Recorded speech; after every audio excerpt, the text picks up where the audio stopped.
Welcome into the Buck Brief, everybody. My friend Inez Feltscher Stepman joins. She is a legal and policy analyst at the Independent Women's Forum and a New Yorker, which is going to come in very handy because, one, I feel like I encouraged her, not that it was my idea, but I encouraged her to move to New York. I was living in New York at the time. I said, you and your husband are going to love it, and I think they do. But now you have a mayor who Trump is meeting with. Maybe that'll help, maybe. A mayor who is a commie by the name of Mamdani. What do you think about what he's going to do? How are you feeling about this? Because you're in the blast radius. We are, yeah. I think the scariest thing, honestly, about his agenda is a lot of the public safety things that he's promised, or I should say anti-public safety moves that he's promised. We've just heard that he's keeping on Jessica Tisch as commissioner. She's been very good. I do not envy her in this position, right? Because clearly she's going to be having a lot of disagreements with the mayor over policy, but the sort of policies that he's proposed, I mean, beyond just the defunding the police, I mean, the DSA that wrote a large part of his platform believes in basically the opposite of broken windows policing, making all misdemeanors and not crimes anymore. Or maybe their version of broken windows is just break all the windows. Right? Yeah, exactly. If all the windows are broken, then everyone is equal. Yeah. No, so I mean that's really quality of life, and that's something that the mayor has a lot of control over. Some of his other schemes he has less control over, changing, soaking the rich to the degree that he wants. He can certainly make things harder for high earners in the city, but he does need buy-in from Albany. He needs he needs to some extent to work with the federal government, even for some of the housing plans that he has, because the feds actually pay New York for a lot of that. So there's a lot of levers and kind of cabining him in his position, but not really over public safety. The mayor really is able to do a lot in terms of pulling the cops out of the subways. I'm worried about NYPD resignations. I wouldn't stay. Who wants to be the first cop to have to shoot a black perp who's trying to kill you under the Mamdani administration and become the new, poster child for racism in America? So, yeah, I could see that's the part of it. The economic stuff, I think, will be far less, at least in terms of the policies that he wants to implement, because one, it's out of his power or something. You see him talking about the bus situation. He's like, we're going to have free buses. And Hochul's like, well, no, like, we're not going to back that in Albany at the state level, and you need us to, or else you can't do it. And then he's just like, well, the important part is that we want to do it. Well, no, I don't think that's actually how it works. I think you have to figure out how to do it. Yeah, I mean, fortunately, some of this stuff is not going to happen. And like you, I'm less worried about the economic pieces, although I think it just depends how long he's mayor, right? I think he could do a lot of damage over time. I just think it's going to take him more time. There's going to be a lot of setbacks in where he wants to go. There's going to be a lot of levers pushing against it. I am less worried about that, I'll say. It's not that I obviously I think what he's saying is insane economically, but I am less worried about that than I am about public safety.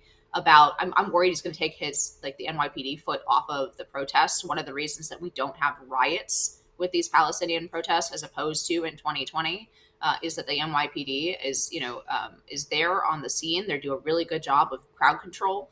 That's actually something specifically that Linda Sarsour has demanded, and the people who helped elect Mamdani have demanded that they disband this particular part of the NYPD, that it does crowd control and makes it so that it's not summer of 2020 every time there's a protest in New York City. So those are things he can do right away, and those are the things I'm worried about. Yeah, we'll have to see. Why do you think Trump has this meeting with him? Do you think he just wants to size him up, or is it he just recognizes that the optics of this, of Trump versus the commie, looks good? Like, what's your take on that? I mean, I don't think it needs an explanation. He met with Kim Jong-un, right? Trump is willing to meet with anybody. Putin, Mamdani. He's a confident negotiator. Maybe he thinks he can cut a deal, man. And who would count it out with his track record? So, no, I don't think Trump. I think Trump is just, as part of his personality and the way he looks at the world. He's always willing to talk with anyone, but it doesn't mean he's going to give them anything they want. Were you a little surprised? I mean, I think Trump is hilarious, but this thing where some reporter was interrupting him and he goes, "Quiet, Piggy." Trump, that was naughty. I was like, that's naughty Trump right there. Sure, because apparently the woman's name is Peggy. So Really? yeah, so I'm not sure that he actually said Piggy, although I almost want it to be that way because it's such a funny Ah, Trumpism. I But thought he's I think he because might she's have said not. quiet I Piggy. saw a photo, and she's not heavy, so it's not a No, fat joke yeah, he's that was the making. other piece of evidence, and her name is Peggy. So she's neither heavy nor and her name is close to Piggy, and I feel like this is actually one of those things that didn't actually happen. But Oh man, I was just like, because the way he just looks at her, it's just like quiet Piggy. Quiet, Piggy. Like, what is he? He's the president of the United States. wait, What? I still remember when Joe Biden told that guy, what was it? Dog face Squash face pony dog soldier. pony Dog face pony soldier. Wasn't that what it was? Or yeah, yeah, that was quiet that- fat. yeah, He said he told somebody, quiet fat. quite fat. Yeah, all true, all true. All right, we're going to talk about how the education department's being dismantled here in a second, so we'll get to that. That's going to be fun. Our sponsor is Birch Gold. One of the better investments I've made is gold. Pretty straightforward. This year alone, it's up over 50% in value. Last time we saw this kind of increase in the value of gold in just 1 year was back in 1979. Serious inflation hitting us then. So there's plenty of reason to think that gold is on an epic run right now, and the long-term thesis on gold makes sense. Birch Gold Group wants to help you get some gold. You can still get in on this opportunity. They can help you convert an existing IRA or 401k into a tax-sheltered IRA in gold. Just text my name, Buck, to 989898. Claim your free info kit. No obligation, just useful information. The best indicator of the future is the past. Gold has historically been a safe haven for decades. It's a precious commodity you want to invest in. Text Buck to 989898. Text BUCK to 989898. Get some gold with Birch Gold. Okay, this Department of Education, they're disassembling it, but it has to explain what's going on here to the best of your knowledge. Linda McMahon's like, this shouldn't even exist. It's like, you run the department. I love this.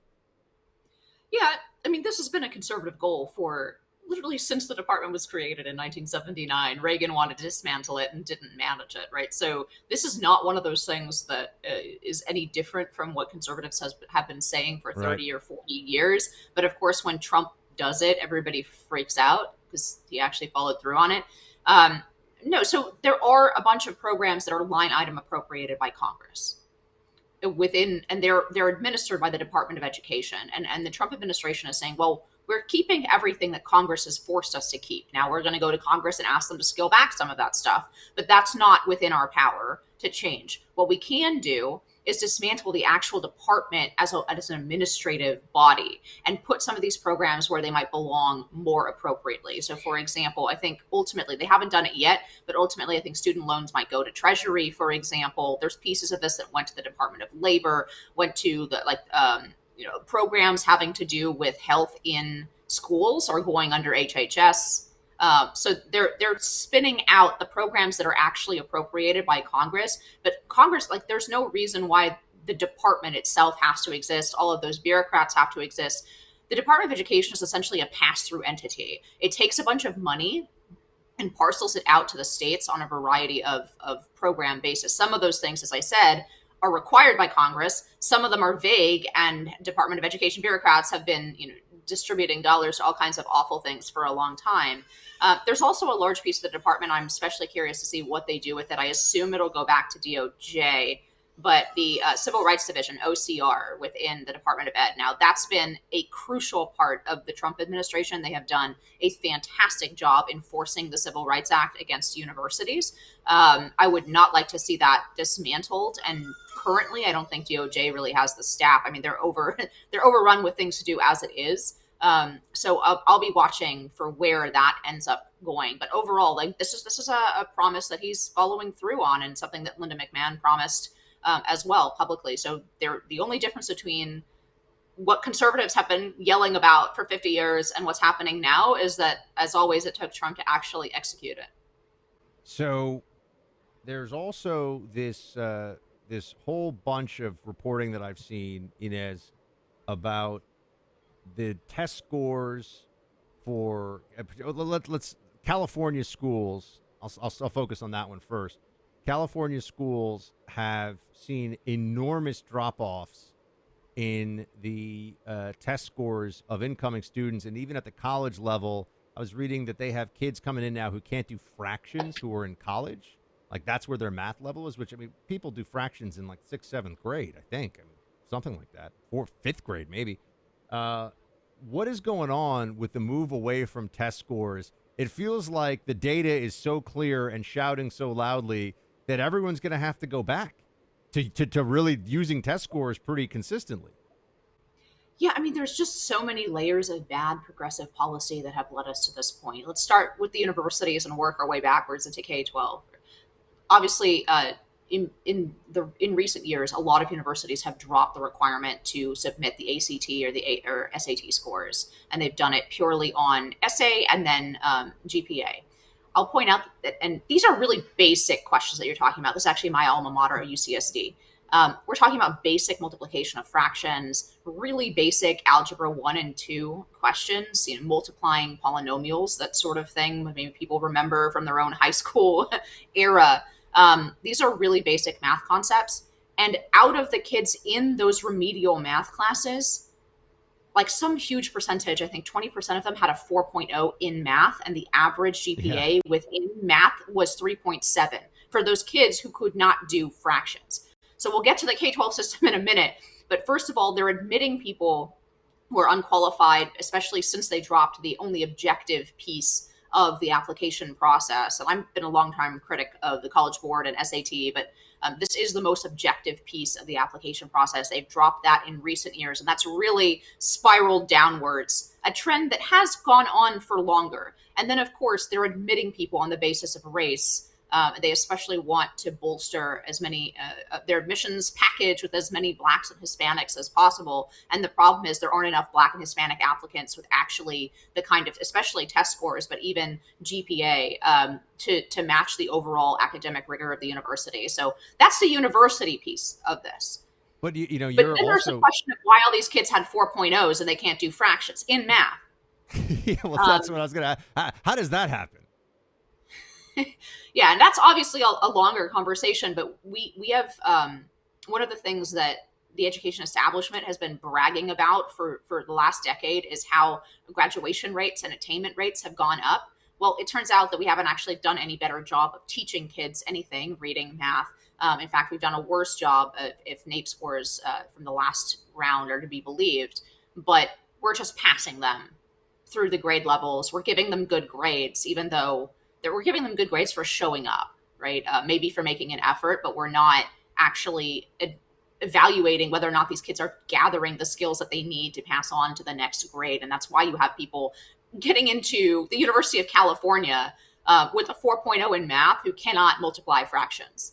But those are also all progressive ideas within education. And it's because they haven't had any competition. Every time anyone criticizes the very poor job that they've been doing for decades in educating American children, the answer is always, well, we need more money. Well, per capita, per student spending has gone through the roof. It's nearly tripled in recent decades. And we're one of the highest per spenders per student in the entire world.